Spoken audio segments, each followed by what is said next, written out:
I spent the last couple of months dealing with brands, clients, and loud projects, and it sucked me dry. So I took my Leica M6, a few rolls of black and white film, and went to a place full of volcanoes. Yo, what up everyone? Welcome back to the channel. More than 1,000 new subscribers joined the channel last month. So first of all, a massive high five to you guys. My name is Nicholas Arnold and I'm a graphic designer and photographer based in Hamburg, Germany. And I've been running this channel for just over 2 years now. So usually you will find me shooting my old school gear, the Canon F1, the Hasselblad 500cm or my Leica M6. But as many of you have noticed, I happened to test out Xiaomi's Leica phone in my last video, and boy, did it have the community running on fumes. I mean, just by reading the comments, you'd honestly think me reviewing a smartphone was a more controversial violation than Kanye West showing porn images to the Yeezy team. People were acting like I personally traumatized them. And I even made it onto the Analog Circle Jerk subreddit, and mom, I'm just not gonna explain that to you. Shout out to you guys. And I gotta say, that was pretty ass for a first strike. And trust me, I know what I'm talking about because I'm the German here, and we're champions at poorly executed first strikes. And that video was easily the most elaborate production I've ever done. And while it was a paid gig, which is fair enough, the mental load of navigating through all of this was real. So a little timeout was exactly what I needed. I needed to find my focus again. Thank you, Thypoch, for supporting this episode. I mean, I get it. This channel started with a Hasselblad, so when I drop a smartphone review, some of you are going to smell betrayal. And it's understandable. Then again, creating these videos is a shitload of work. On top of the weeks spent scripting, shooting, editing, and managing platforms, I had a massive global corporation breathing down my neck. And don't get me wrong, that's exactly the kind of challenge I want. But it adds a lot of noise to a life that's already pretty loud. My real life is a constant loop. I'm a freelance art director, which means endless client approvals and dealing with people who always seem to know better. Then there's the family, the kids, the wife, the dog. There's the gym, the taxes, the self-promotion, the business side of things. The list just goes on forever. And I'm pretty sure you know the feeling. Whether you're a student or retired, a sleep-deprived parent, or just trying to keep your head above water in a world that never stops asking for your attention. Adulthood doesn't really have an easy mode. It's fucking demanding. And sometimes that noise gets so loud that you start to lose something vital. You lose that sense of play. You lose the reason why you started creating in the first place. You're just functioning.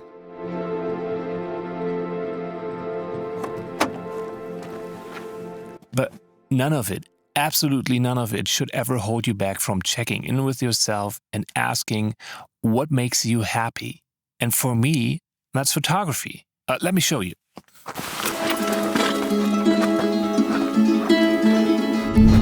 Texture, light, and time. These are the variables in an equation that is infinitely diverse. Turning a salt pan into a chessboard, or finding the perfect graphic rhythm in a few abandoned fishing boats. You're constantly trying to impose order on the chaos. It's a process of learning, failing, and growing that never stops. It looks so deceptively simple from the outside, just a scene, a shutter button, and a click. But once you're truly in it, you realize it's a rabbit hole with no bottom. It feels like the easiest thing in the world, yet it's one of the highest forms of art I know, because you never truly master it.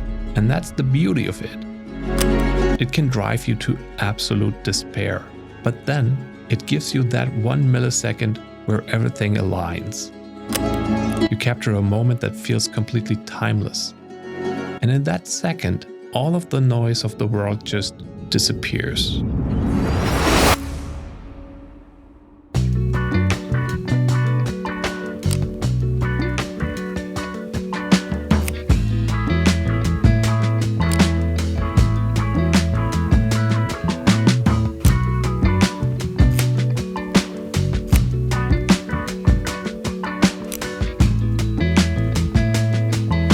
Yeah, whatever. Let's talk business. We're back at Finca d'Arieta for the third time. We made good memories on the island before, but this time I'm on the clock. I've been commissioned to shoot image material for a company that runs dozens of these eco retreats across Lanzarote. And the goal isn't to produce generic catalog shots, it's about capturing the essence, the stuff you only see when you actually know the place. Like the exact path the kids take to the pool, or how the light hits the Zen yurt at 5 p.m. When I'm in work mode, there's zero room for experimentation. This is where the Sony A1 and the GM glass come in. To be honest, using this setup feels like using surgical steel. It's clinical, it's fast, and it's hauntingly precise. The ultimate tool for the job, reliable, built like a tank, but it's a bit like playing Doom on God mode. Whatever, precision pays the bill. It's predictable, and for a professional shoot, that's exactly what you want. But there's a catch. If you stay in that zone of technical perfection for too long, you start to go numb. Everything becomes a smooth, flawless line. And if you don't break that line, you eventually stop seeing.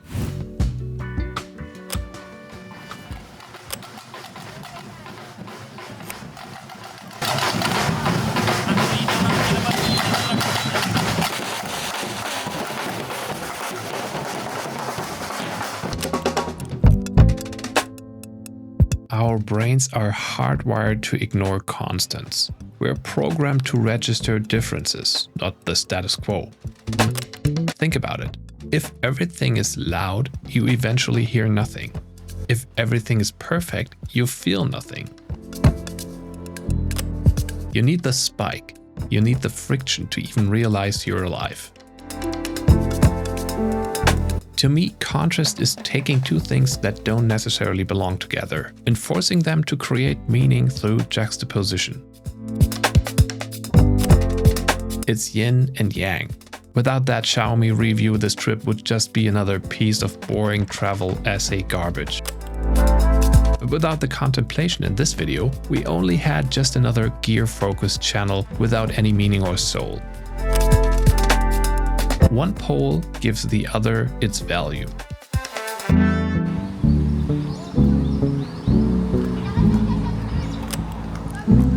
And there's a literal truth to this.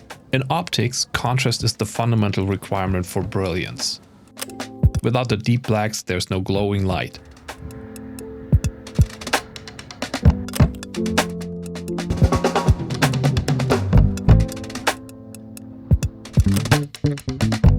And it's the same with us. We need the noise to value the quiet. We need the struggle to find the focus.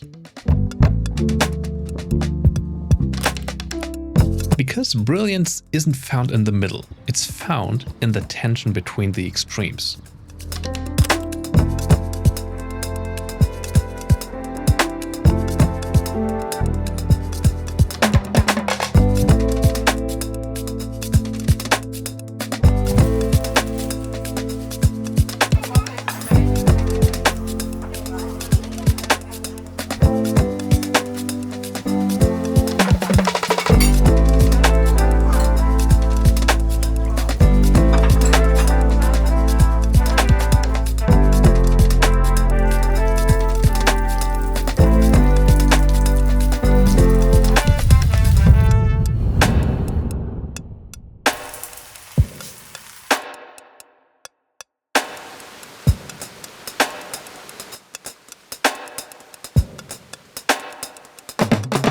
Alright, so you saw me earlier lugging around the Sony GM lenses for the retreat, and don't get me wrong, those GM lenses are absolute miracles of engineering. They're sharp, they're fast, they're boring as hell, and using them feels like cheating. The camera does all the heavy lifting while I just point and click. It's perfect for the job, but it does nothing really for my soul. So for the finding focus part of this trip, I'm benching the GMs, and Thypoch sent me these Simera-C lenses in E-mount, and they're the complete opposite. They feel very vintage, they are manual, they've got character, and they actually make me work for a shot. You know, using a fully manual lens lens on a beast like the Sony A1 is a bit like trying to drive a Formula One car with a wooden steering wheel. It just makes no sense on paper, but it's the only way I can feel something again after this Xiaomi-induced brain fog. And since I'm already here punishing myself with manual focus, I figured I'd go all the way and strip away the color too. So for this trip, I brought some Fujifilm Acros II for the first time, and this stock has extremely fine grain, incredible sharpness, and super rich blacks. Basically the perfect set of conditions for me to completely fuck up everything during home developing and scanning.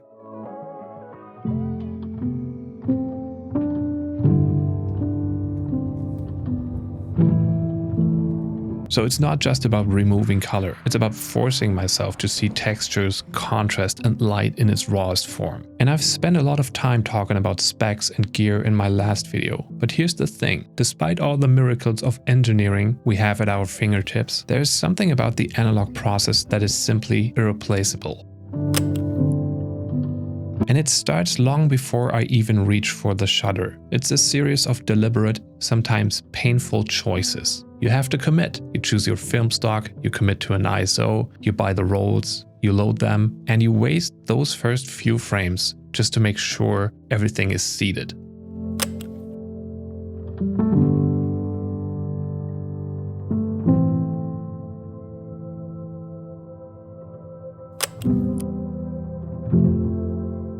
You pick a lens, a physical piece of glass that you manually lock onto the body. You're not just taking a picture, you're building a frame. And for every step, there's a cost, both in time and in actual money.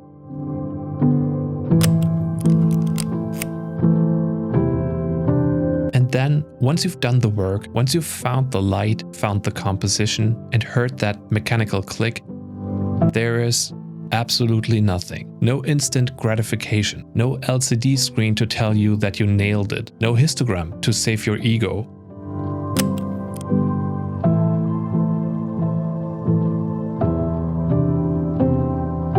There's only uncertainty. You're carrying around these little canisters, and it's a constant battle against doubt.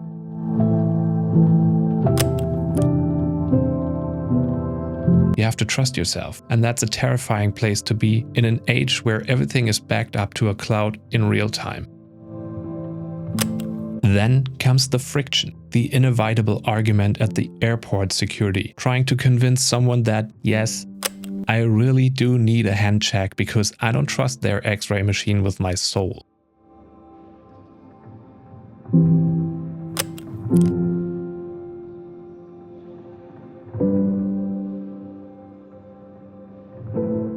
And it doesn't stop when I get home. It's the ritual of the darkroom, fumbling with the real in total darkness. The smell of chemicals filling the bathroom. And annoying my family because the sink is occupied and the whole place smells like a lab.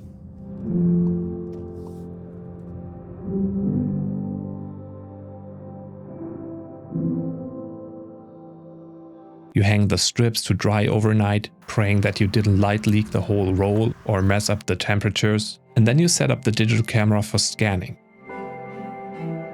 You flip the negatives in Negative Lab Pro one by one. It's a slow, tedious grind.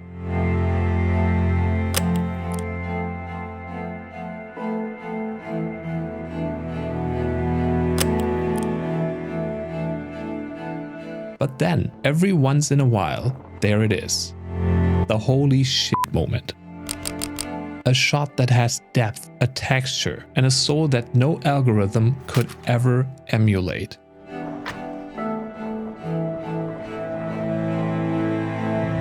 And that's the beauty of this craft. It's not supposed to be easy, it's supposed to be a struggle.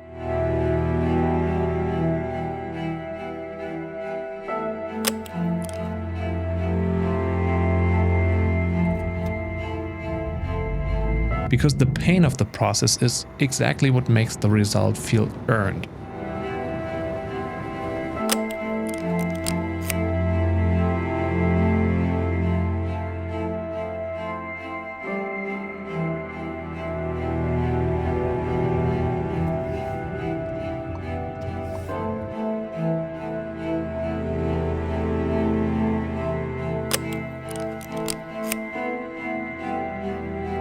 A smartphone might give you a perfect image in an instant, but it will never give you this feeling.